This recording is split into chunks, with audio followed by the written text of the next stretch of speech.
Tired of dropping your phone or struggling to prop it up? Meet the PopSockets phone grip with expanding kickstand in black, your new must-have accessory. Don't miss out. Grab yours today. Click the link in the video description to shop now on Amazon. The dark side of Silicon Valley's influence. How U.S. tech companies are fueling China's surveillance state. Imagine a world where your every move is tracked, monitored, and controlled. Where your voice, text messages, and online activities are all part of a digital surveillance state. Sounds like science fiction? Unfortunately, it's becoming a harsh reality in China, thanks to the complicity of U.S. tech companies. At Plenix, we've been following an explosive story that reveals the extent of U.S. tech firms' involvement in China's surveillance regime. The Associated Press has obtained tens of thousands of pages of classified and internal documents that show how U.S. companies designed and marketed systems that became the foundation for China's digital cage.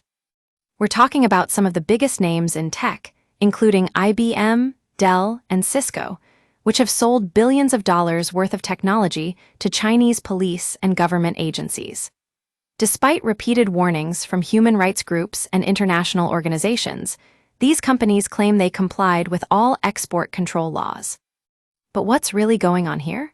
In a shocking twist, the AP investigation has found that U.S. tech firms were not only aware of their technology being used for surveillance, but also actively courted Chinese buyers, eager to tap into China's massive market. This is nothing short of corporate complicity in human rights abuses. The victims of this regime include Tibetan and Uyghur ethnic minorities who are subjected to forced labor, torture, and even mass killings. The data we're talking about here is not just any data. It's the DNA of dissent, the whispers of activists, and the pleas for help from those trapped in a digital prison. As Plenix has reported on this story, we've spoken to individuals who have been directly affected by these surveillance systems. Their stories are haunting and thought-provoking. Take Yang Keiying, for example, whose family was targeted by Chinese surveillance using American technology because of their activism in rural Jiangsu. She's now collecting signatures for petitions urging Washington to bar U.S. firms from selling to Chinese police. This is not just a moral issue. It's also a national security one.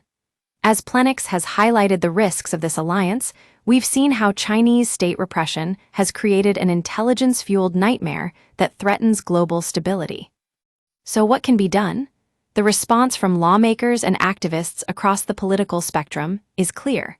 American tech firms must stop selling surveillance equipment to Chinese police, and Congress must examine this issue.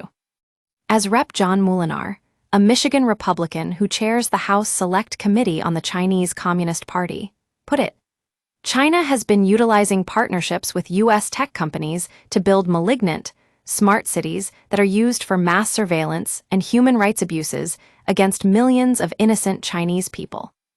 It's time for big tech to cut ties with the CCP or face the consequences.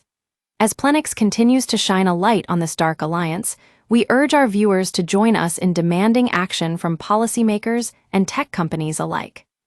Together, we can create a future where technology is used to empower, not oppress. Join the conversation by sharing your thoughts on this story with us.